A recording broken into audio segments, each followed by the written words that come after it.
Hey,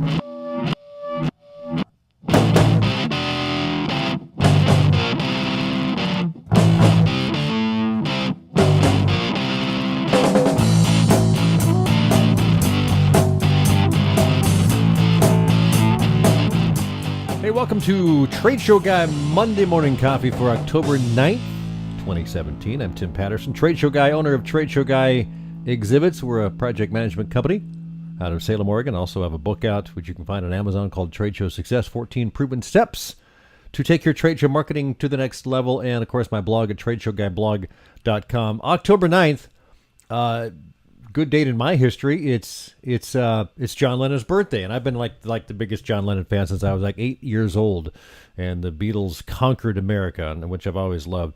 It's also been a weird and sad week, what with the shootings in Las Vegas, where so many in our industry spend time because it's such a central hub for a lot of shows, conferences, events, and of course also the passing this past week of the great rock and roller Tom Petty, leader of Tom Petty and the Heartbreakers. I was a young man in radio in 1976 when his first album came out, and I was a music director at a little station, and a lot of stuff came in, and I'd seen the album, but I hadn't listened to it until a few days later. A guy actually called me up and said, "Hey, can you play Breakdown by Tom Petty and the Heartbreakers?" And I went, let me go see. And I played it, and I thought it was great. And so we played a lot of Tom Petty when I was music director. So sorry to see him go. I got a chance to see him play live a few times, which was nice. So, well, on today's podcast / video blog or vlog, I had a fun conversation to play for you with Dan Paulson. He's a business consultant who has a recent book out called Apples to Apples, How to Stand Out from Your Competition. So let's give a listen and a look. Good morning. It's Tim Patterson, Trade Show Guy, and this is the Trade Show Guy Monday Morning Coffee, and I get to welcome a great guest this morning, Dan Paulson. Dan has a new book out. Maybe it's not new. I don't know. It's new to me. New to you. A little bit old. Apples to Apples, and we'll have a link to it. How to Stand Out from Your Competition. Good morning, Dan. How are you doing today? Good morning. Good morning to you. I'm doing great. And I noticed that I'm holding your book up against mine, and they're the exact same size. So awesome. I don't know if that means anything. And they're about the same thickness, so it might mean the same printer. Who knows? We don't know. And when I interview an author, I always have to go back to the Larry King approach, which is, why'd you write the book? I had nothing better to do at the time. Okay.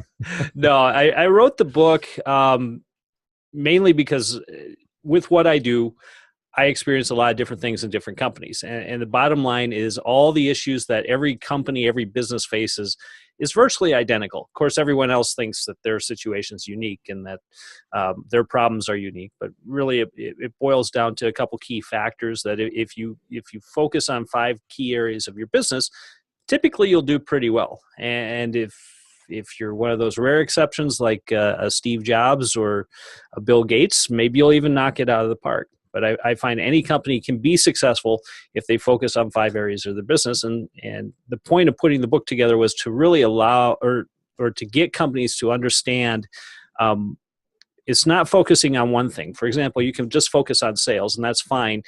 But if you haven't done the homework in the background, and we've kind of talked about this in other conversations we had, if you haven't done your diligence and putting together a vision and getting people on board with that vision and having a good product and having a good service offering, you can get more sales, but that doesn't necessarily mean you're going to grow.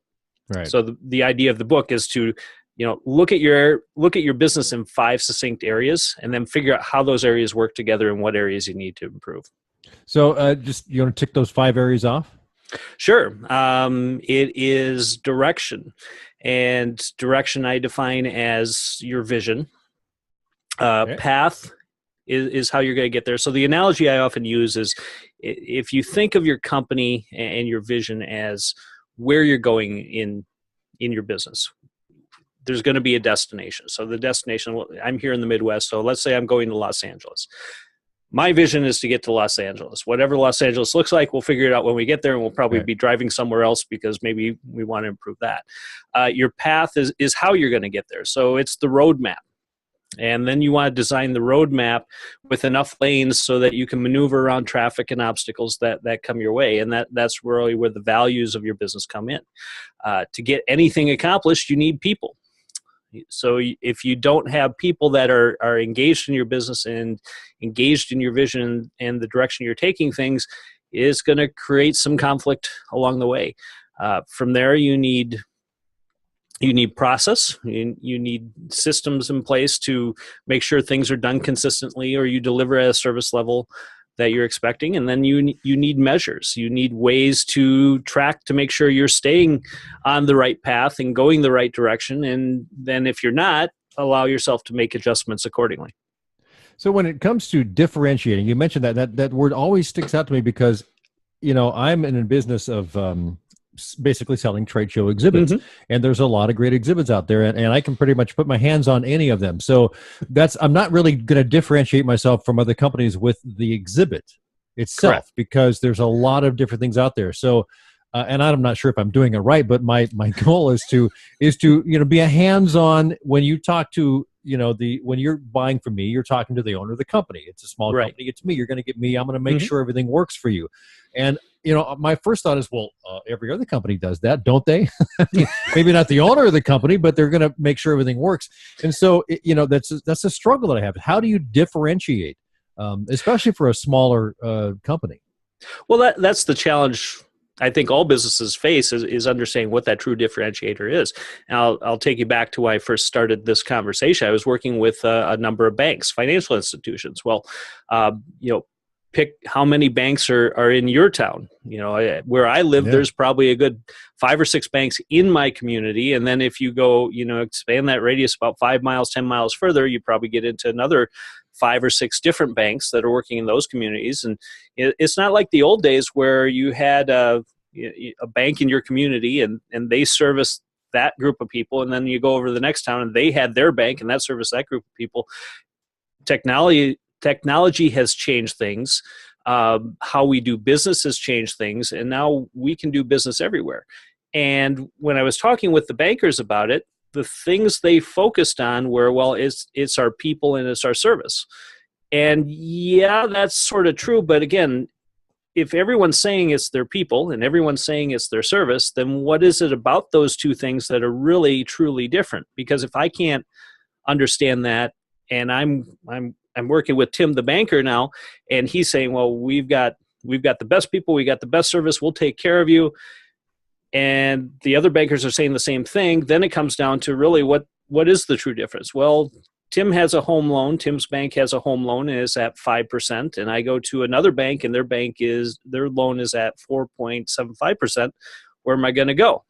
Probably to the cheaper one because I don't understand the difference that your bank or that Tim's bank is providing for me. And so it's a challenge because so many people are price shopping in everything. And you can compare everything online, and people can buy exhibits from overseas that are a lot less than what they cost to make in America. Yeah, go on eBay, right? Yeah, exactly. So you got to compete. You can't compete on price. You have to find other ways to stand out. And a lot of it, people get trapped in the danger of, okay, the features and benefits. Let's enumerate those, but that doesn't really resonate with a lot of people.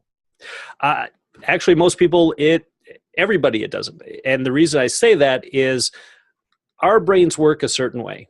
We process information a certain way, and it starts with that fight or flight mentality, that early part of our brain. They call it the amygdala, the reptile brain. Everything goes through our emotional side, and then it links to our rational side. So we've already made the decision emotionally on what we're going to do, and then we rationalize that decision through the features, the benefits, the facts, the figures. And yet, as advertisers or marketers or business owners, we tend to come at it from the rationalization side because we're not in that emotional state. So we try to sell the facts, the figures, and then realize that in the end, the person's not making the connection that way. So as you're trying to differentiate yourself, you have to reverse your thought process on how you're connecting with your potential client or your customer. And so, let's take that a little bit further because I've been taking a sales class, Sandler sales training here for the last year. And one of the things that was made clear to me, and I think I knew this beforehand, but we kind of broke it down even more, is that people buy because they're trying to avoid pain, get away from pain, or they're moving towards pleasure. And it's actually easier to sell to someone who's avoiding pain than it is to sell to someone trying to get to pleasure in a sense. It's the same motivations in a sense, but that's really what motivates people is avoiding one or pursuing the other. Yeah, I talk a lot about that in the book. If you understand those two facets, you're right. Pain, we're all trying to drive away from pain. Yet we need to understand or visualize the benefits we're going to have. So when I'm linking to it, I'm looking at both sides of the coin. Yes, you want to understand where that pain point is at. That's what you sell to. Ultimately, though, you have to sell why your solution is different, better, or how it's going to, once you alleviate that pain, put you in a better position to hit that dopamine kick.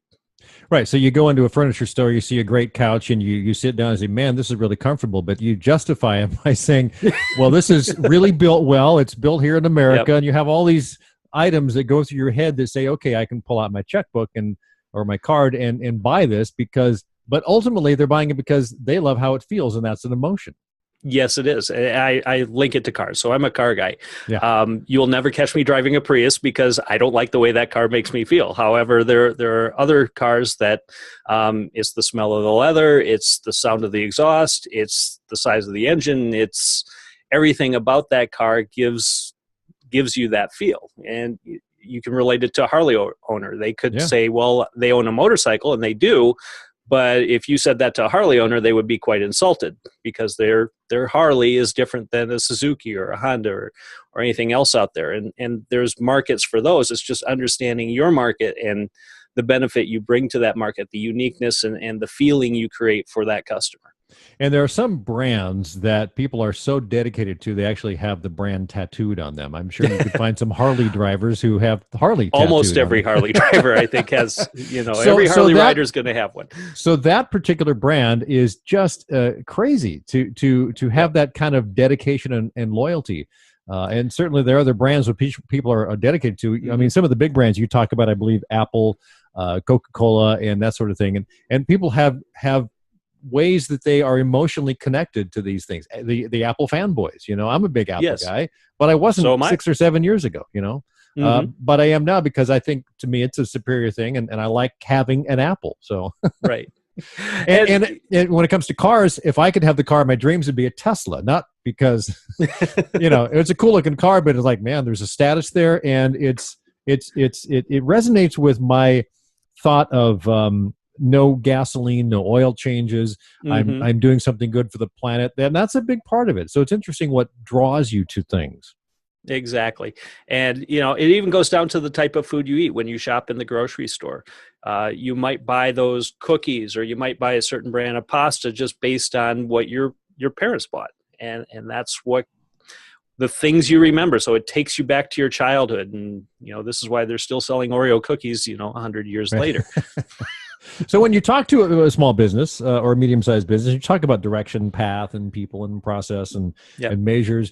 Let's talk about direction. How do you get them to define their direction or recognize it? I wonder if a lot of businesses don't even recognize it until you sit there and ask them about it. I think a lot of business owners do have a direction. They have a vision. How clear that vision is and how well communicated that vision, that's the difference. And business owners seem to have an idea in their head of what they want, but they don't share it with anybody else. And then they run into problems where, employees aren't doing the right things the right way, or they don't understand why business owners are asking them to take an extra step when they don't see why that extra step matters, because in the end, if the customer gets their product, then it should be good. I'm actually dealing with that with the situation right now where the owners want to actually recognize, reward, and incent their employees more. And the employees are resisting that because they're seeing some of the extra work that they're being required to do to create a better service experience as just getting in the way of their job. They don't see the value in it. So we're actually busy working with the owners to help them explain why they're doing the things that they're doing and how in the end is going to help their own employees make more money. Do you think a lot of businesses, because they're inside of it, they don't see it objectively, and so they really can't see the forest for the trees? You think that's a big part of what's Isn't that going on? all of our problems? We're too close to our own situation to figure it out, and that's a challenge for me, and I'm sure it's a challenge for you, and every one of your listeners. Is we get so wound up in our business that we don't take the time to focus on our business. Right. And my whole role is getting those business owners take a step back. Let's look at what you're doing. Are you doing the right things? If you're doing the right things, are you doing them at the right time, for the right reasons, with the right people to create the right results? And it's looking at each one of those facets along the way and really seeing where those disconnects are at. And then, creating a process that actually fixes that. Very good. So the book is called Apples to Apples, Dan Paulson. And tell me about your, first of all, tell me where people can find this. They can get a free digital copy if they want online. They can go to applesbook.com and they can download a digital copy. If they would like a paperback copy, they can definitely get it through that portal as well. I'll cover the cost of shipping or I'll ask them to pay the cost of shipping and handling, but I'll give them the book for free. If they want to pick up the book, it's also out on Amazon. They're welcome to do that. Also. And then tell me, okay, go ahead. No, go ahead. I was going to say, Lunchbox Leadership is your podcast, or feedyourmindpodcast.com. I can see over your shoulder there. So tell me about that. How long has that been going on, and what's your focus of the podcast? That's been going on for a couple months. The focus of the podcast is to really talk to business owners and service providers, and look at two different perspectives. So from the business owner side, getting the business owners to share some of the challenges that they faced and what they did to work through those challenges to reach the level of success that they have.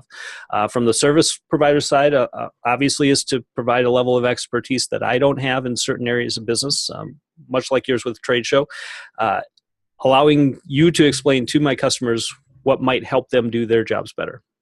Gotcha. So we've been doing that for about 2 months now, and it's going pretty good. I've got some pretty good guests on there, you being one of them. I appreciate that, and looking to have many more.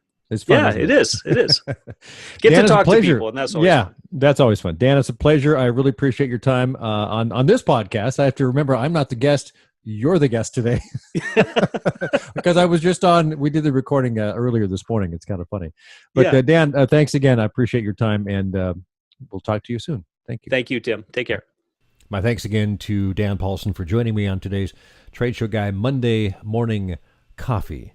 A quick trade show tip of the week comes from Pro Exhibits, a blog post I found them tweeting about on Twitter. That's what you do, I guess. It's called Be Extracurricular at a Trade Show. You should never travel to a conference just to sit behind a table and camp out in your hotel room. Oh, no. There's value to be gained that extends far beyond your exhibit booth or table, and you can gain it by just having fun. Attend receptions, group activities, lectures, after-hours meetups, and networking opportunities. I do all that. But the other thing I do is try and book an extra day if it's a location that I haven't been to or I'm not familiar with and I want to spend some time. So I'll book an extra day on the end or the beginning of the trip so I can take the rent-a-car and drive around the area and just see what's out there. It's kind of fun. So this person that wrote this says they formed new partnerships, acquired new customers, developed friendships, and found mentors through the network opportunities at these events. They've been by far some of the most valuable aspects of events for her and her business. All right. And to wrap up, one good thing, it's kind of the flip side of the passing of Tom Petty, and that is the incredible career that he left behind. 40-plus years in the spotlight, 40 years of great music, always holding to his values as a songwriter, high integrity in his career, standing up to record companies. You got to admire that in him. Whether you're a big fan or not, he lived a pretty good life, and he lived it his own way. So I'm just going to go crank it up now. So thanks. Have a great week, and I'll see you next time.